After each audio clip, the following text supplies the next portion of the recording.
The laughter started small, a chuckle from my brother. Then it spread around the backyard like wildfire. Plates clinked, drinks were lifted, and every eye seemed to turn toward me. I stood there at the barbecue, holding a paper plate that suddenly felt heavier than bricks. My cousin had just repeated what my brother said loud enough for everyone to hear. Daniel's still working that little delivery job. Imagine going to college and ending up like that. The words stung more than I wanted to admit. They laughed again, this time louder, like it was the funniest thing they had heard all week. Even my father smirked, shaking his head as though I were a child who hadn't learned his lesson. My sisters whispered into each other's ears, covering their mouths, but their eyes darted toward me. Someone clapped me on the back, pretending it was all in good fun, but I could feel the cruelty underneath. It wasn't just the job they laughed at. My brother added more fuel. And don't forget the breakup. She left him faster than you can say failure. The crowd roared. My chest tightened. I wanted the ground to open up and swallow me whole. My face burned, but I forced myself not to look away. I tried to chew the food on my plate, but it tasted like ash. My hands shook slightly as I gripped the fork. Around me, uncles, aunts, cousins, people who had seen me grow up, were now treating me like a joke. My mother sat quietly, pretending to adjust the salad bowl, avoiding my eyes. She never spoke up when it came to me. My father leaned back in his chair, proud of the laughter, almost proud that I was the center of it. I wanted to say something, to defend myself, but my throat felt locked. Words piled up in my chest but refused to leave. So I sat there, smiling faintly as though I didn't care, pretending their words slid off me like rain on glass. Inside, though, I was bleeding. Every laugh was a knife, every glance a reminder of how small they thought I was. But in the middle of the noise, I felt something shift. I didn't yell. I didn't throw my plate or storm out.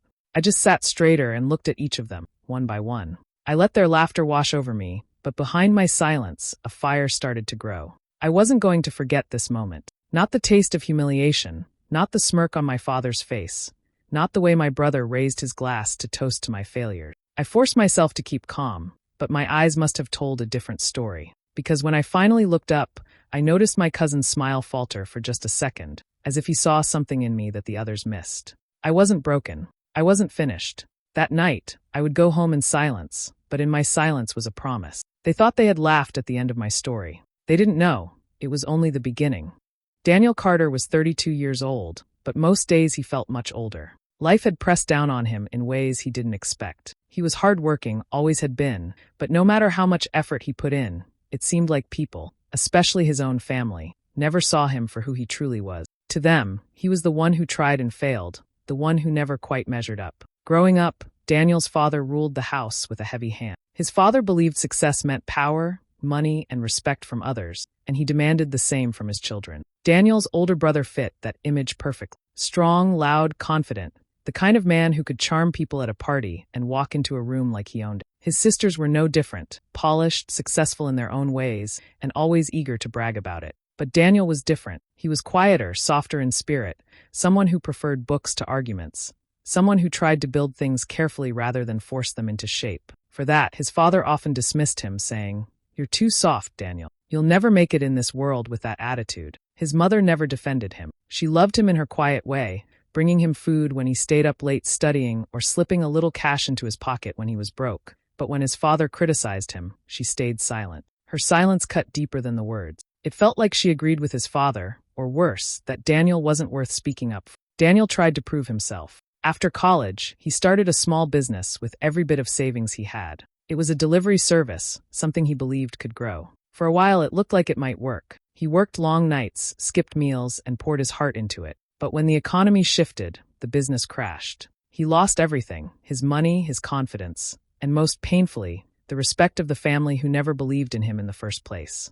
His father called it a lesson. His brother laughed. "Should have known you'd fall flat," he said. The failure left scars. It wasn't just about the business.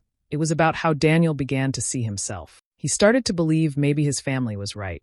Maybe he wasn't meant to be more than the shadow in the room. At the same time, the woman he thought he'd build a life with left him. She said she needed stability, that she couldn't keep waiting for him to figure things out. Her leaving wasn't cruel, but it was final, and it broke something inside him. Now, in his early 30s, Daniel worked a modest job making deliveries for a local company. The pay wasn't great, the hours were long, but it was steady. He woke up early, drove through traffic, carried packages up long staircases, and ended his days tired but oddly grateful to at least be standing on his own 2 feet. To outsiders, it might have looked like he was stuck. But for Daniel, it was survival, a way to keep moving even if the steps were small. His family, though, never saw it that way. At every gathering, they found ways to remind him he hadn't measured up. His brother boasted about new deals, his sisters flaunted their accomplishments, and his father compared him to every successful cousin or neighbor he knew. Daniel often sat in the corner, eating quietly, waiting for the day to end. Each word they spoke about him pushed him deeper into himself.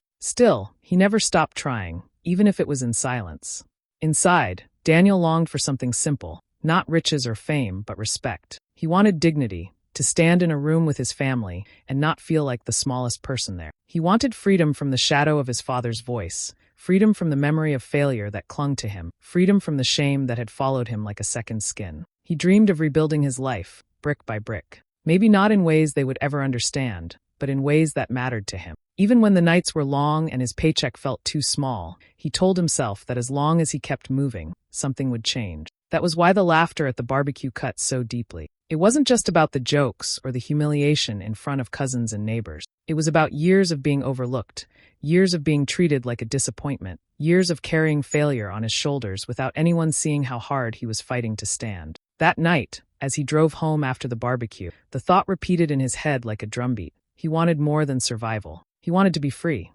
The smoke from the grill hung heavy in the air, mixing with the chatter of cousins and the sound of music playing from a speaker. Daniel sat at the edge of the group, eating slowly, hoping the night would pass without more jabs. But his brother never let an opportunity slip. With a beer in his hand and a wide grin, he raised his voice loud enough for everyone to hear. "You know what Daniel told me last week?" he began, already smirking. Heads turned. His brother thrived on being the center of attention. He said he's behind on rent again. Can you imagine? 32 years old, and still can't keep up with the basics. The crowd erupted in laughter. Some shook their heads, some whispered. Others clapped their hands like it was the funniest thing. Daniel froze, his fork halfway to his mouth. That was something he had shared privately. Hearing it thrown out like a joke was like being stripped bare in front of the whole family. His brother wasn't finished.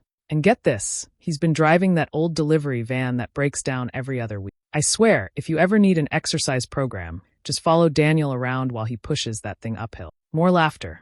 Daniel's cousins bent over with amusement, nearly choking on their food. His sisters giggled, their polished nails covering their mouths. Daniel swallowed hard. He wanted to disappear. He looked at his mother, hoping for some sign of protection, but she just kept rearranging the food on the table, pretending not to hear. His father sat back in his chair, arms crossed, watching. Then, with a voice calm but sharp enough to cut through the noise, his father spoke. "You'll never be anything, Daniel. Not if you keep living like this." The laughter stopped for a moment, almost like everyone was waiting for Daniel to react. But he didn't.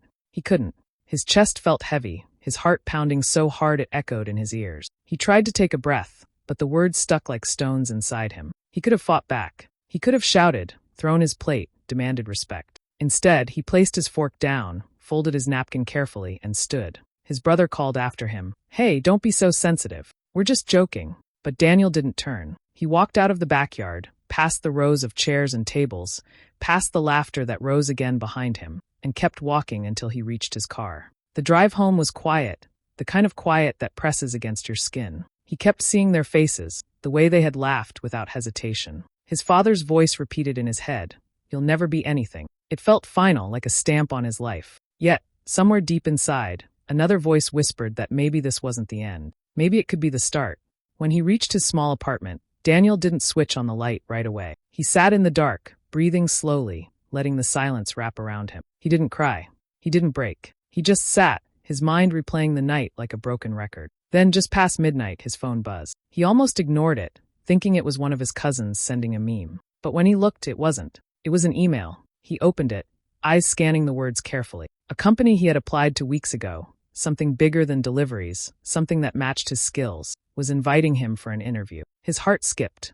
He read it again, making sure it was real. It wasn't a guarantee. It wasn't success handed to him, but it was a door he hadn't expected to open. He sat there staring at the screen, remembering the laughter, the mocking voices, the disappointment in his father's tone. And then he remembered how it felt when he stood up and left, not weak, but calm, choosing silence over shouting. That night, he made a quiet decision. He wouldn't rise to prove them wrong. He wouldn't live his life just to throw his success in their faces. He would rise for himself, for the boy who grew up being compared to everyone else, for the man who had tried, failed, and still kept going, for the person inside him who deserved dignity, even if no one else believed it. The storm had already begun.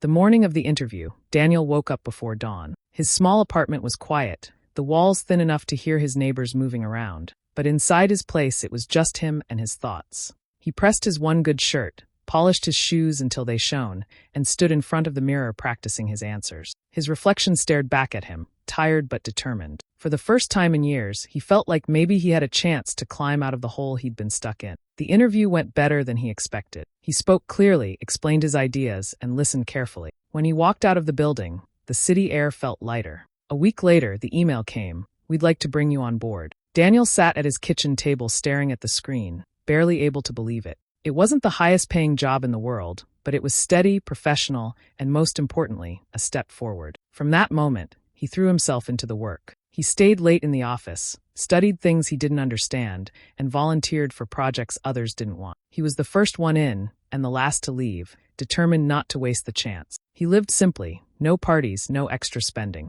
Every night when exhaustion hit him, he thought of the barbecue, the laughter, his father's voice saying he would never be anything. That memory became fuel. But some nights, when the work piled high and his body ached, doubt crept back in. He remembered all the other times he had tried and failed. His failed business haunted him. His ex-girlfriend's words echoed, "I can't wait forever for you to get it together." Sometimes he would put his head down on his desk and wonder if his family was right, if he was only delaying another disaster. In those moments, childhood memories returned like shadows. He remembered being 10 years old, standing on a soccer field, missing a goal, and hearing his father sigh in disappointment while his brother shouted from the sideline, "Of course Daniel missed. It's Daniel." The other kids laughed. He remembered being 15, bringing home a report card with good grades, but hearing his father ask why his brother had scored higher. He remembered birthdays where his siblings' achievements were praised while his own gifts were treated like afterthoughts.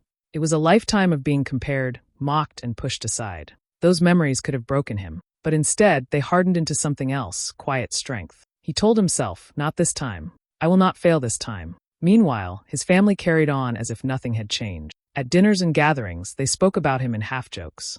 "Daniel's probably still chasing delivery," his brother would say. His sisters rolled their eyes when his name came up. His father didn't even bother asking what Daniel was doing. He assumed he already knew the answer. They didn't realize that while they mocked him, Daniel was slowly building something stronger than they could imagine. The months stretched on. Daniel's hard work began to show results. His bosses noticed him. He was given larger projects, trusted with decisions. The more he pushed, the more doors opened. But the pressure was heavy. Every mistake felt like it might drag him back to the life he was running from. One bad day, one bad choice, and it would all come crashing down. He lived in that fear, carrying it on his back, sweating through every task. One night, after a long shift, he came home so tired he collapsed onto the couch without eating. He stared at the ceiling, wondering if it was worth it, if he was simply burning himself out for nothing. He thought about quitting. The image of his family laughing at him at the barbecue came back so vividly that it made his chest tighten. He saw his brother raising his glass, his father's dismissive eyes, his cousins laughing until their sides hurt. That humiliation burned hotter than the doubt. He sat up, clenched his fists, and whispered to himself, "I can't let them be right." That became his rhythm. Every time he thought of quitting, he went back to that night. Every time the work became too heavy, he remembered the look on their faces. Their laughter became his fire. Still, he knew the risk. He had failed before, and the fear of failure lived in his bones. It whispered to him at night, reminding him of how everything had fallen apart in the past. But the difference now was that he wasn't working for their approval. He wasn't chasing their respect anymore. This time, he was building something for himself. And yet, the tension only grew. With each small success came a bigger challenge, a bigger chance to fail. He carried the weight alone. His family didn't know. To them, he was still the struggling Daniel, still the disappointment. They gossiped, they joked, they carried on as if nothing about him could ever change. But Daniel was changing. Every late night, every early morning, every time he forced himself to keep going when his body screamed to stop, he was carving out a new life. One they wouldn't see until it was too late. He didn't know how long it would take or if he would truly succeed. The question hung over him every day. Will I rise this time, or will I fall again and prove them right? That question was both his burden and his fuel. And it carried him forward, step by step, into the storm that was waiting for him. The next family gathering came months later. It was another barbecue, same backyard, same tables, same laughter floating through the evening air. But for Daniel, Everything was different. He had spent months working harder than he ever thought possible, pushing himself past exhaustion, proving himself again and again until his bosses trusted him with the kind of project that could change a career. And he had done it. He had landed a massive contract for his company, one so big that his name was now being spoken with respect in rooms he never thought he would enter. Still, his family knew none of it. To them, he was still the Daniel who barely scraped by, the brother who failed at business, the son who would never be anything. As he pulled up to the house in a clean, newer car, paid for with his own money, his stomach twisted. He hadn't come to boast. He hadn't come for revenge. He had simply come to stand there as himself, without shame. When he walked into the backyard, heads turned. His brother smirked. "Well, look who decided to show up. Didn't think you could afford gas to get here." The laughter started again, familiar and sharp. His sisters whispered something and giggled. His father didn't even look up from his plate. Daniel didn't flinch. He wore a simple but well-fitted shirt, his shoulders straight, his eyes calm. He greeted everyone politely, shook hands, and sat down. The family carried on, joking, telling stories, slipping in comments about him as though he wasn't there. But there was a shift they didn't notice. He wasn't shrinking into his chair this time. He wasn't biting his lip or looking for a way out. He was steady, watching, waiting. The evening went on until his brother, as usual, decided to put him on the spot. "So, Daniel," he said loudly, raising his glass, "what's new with you? Still running after packages? Or maybe you've upgraded to delivering pizza?" More laughter followed, spilling out across the yard. Daniel smiled, but it wasn't the nervous smile they were used to. It was calm, measured. He set his glass down and looked around the table, meeting each set of eyes one by one. "Actually," he said softly, "things have changed." The laughter quieted a little, unsure. He continued, "I've been working on a project these past months. It wasn't easy, but last week I closed a deal, one of the biggest contracts my company has ever signed. They promoted me. I'm leading the division now." Silence. For a moment, all you could hear was the crackle of the grill. His brother's grin faltered. His sisters blinked. His father finally looked up, fork frozen in his hand. "And one more thing," Daniel added, his voice steady. "You remember the house we used to drive past? The one Dad used to say I could never afford, even in my dreams." He paused, letting the words sink in. "I bought it. It's mine now." The shock rippled across the table. His brother laughed nervously, thinking it was a joke, but Daniel didn't laugh with him. His sisters exchanged stunned looks. His mother's hands trembled slightly as she set down her cup. His father stared, his jaw tight, eyes locked on Daniel. "You," his father said finally, his voice heavy. "You bought that house?" "Yes," Daniel said simply. "Me." The weight of the moment settled over them. The same family that once mocked him into silence now sat speechless. His brother tried to recover, forced a laugh, and said, "Well, I guess miracles happen." But his voice cracked, and the confidence he always carried seemed to slip away. Daniel didn't raise his voice. He didn't gloat. He just looked around at them all and said, "I worked for it. Every late night, every early morning, every bit of doubt.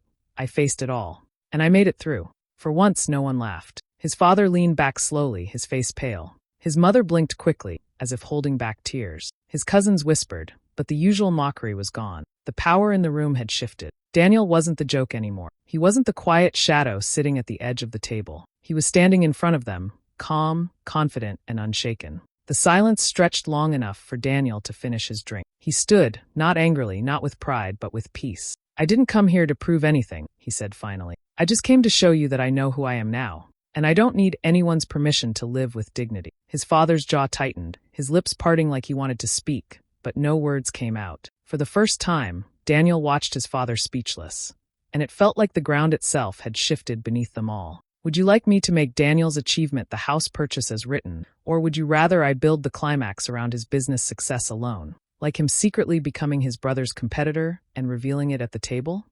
The air around the table was thick. For the first time in years, no one had a clever comment ready for Daniel. They were used to laughing at him, to dismissing him as the weak link. But now he stood in front of them calm, steady, and untouchable. He didn't raise his voice, didn't smirk, didn't throw their words back at them. He simply let the truth sit in the open, and it was louder than any laughter they had ever thrown at him. His brother leaned back in his chair, eyes narrowed, as if searching for a flaw in Daniel's story. His sisters looked down at their plates, embarrassed, unsure what to say. His father, the man who had told him over and over that he would never be anything, kept his arms crossed, but his face betrayed something Daniel had never seen before, doubt. Only his mother's eyes softened. She blinked fast, her lips pressed together like she was holding back tears. She still didn't say much, but her gaze followed him, proud in a quiet way. Daniel looked around, taking in the scene. A strange calm washed over him. For years, he had imagined this moment as a battle, a chance to finally throw their words back in their faces. But standing there now, he realized he didn't need to fight them. He didn't need their approval. He didn't even need their apology.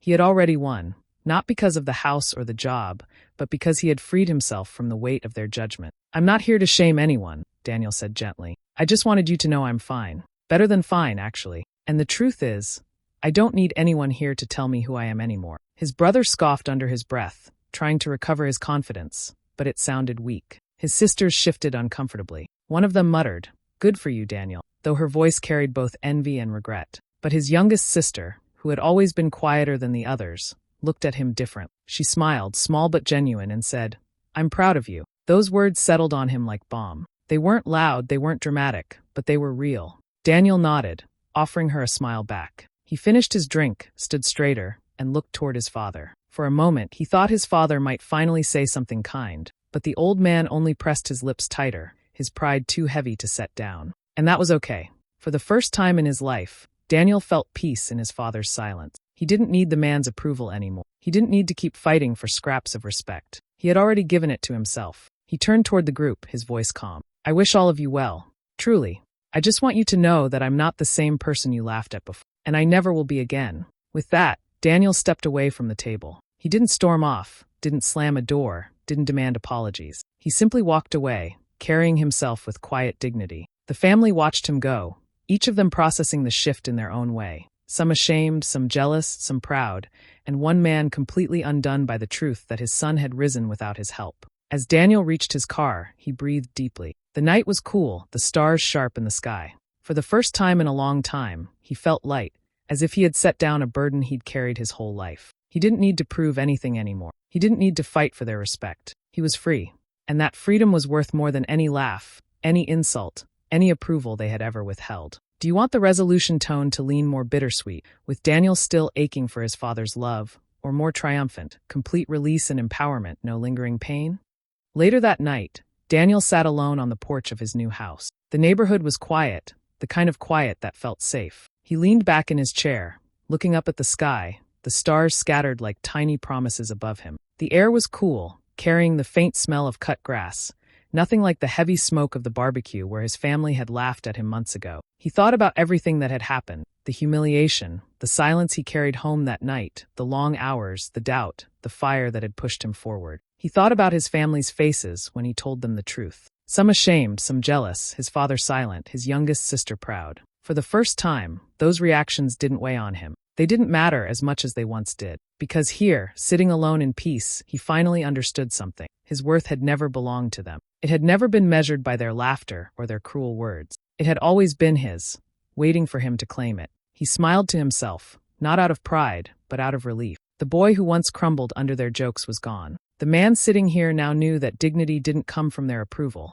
It came from standing, even when the world tried to push him down. Daniel closed his eyes for a moment, breathing deeply, feeling lighter than he ever had. He whispered into the night, words just for himself. "I know who I am. And that's enough." And with that, the quiet wrapped around him, not empty, but full of resilience, full of peace, full of a life that finally belonged to him. Hey besties, thanks so much for watching till the end. If you enjoyed Daniel's story of turning family laughter into strength, don't forget to like, share, drop a comment, and of course, subscribe for more great stories.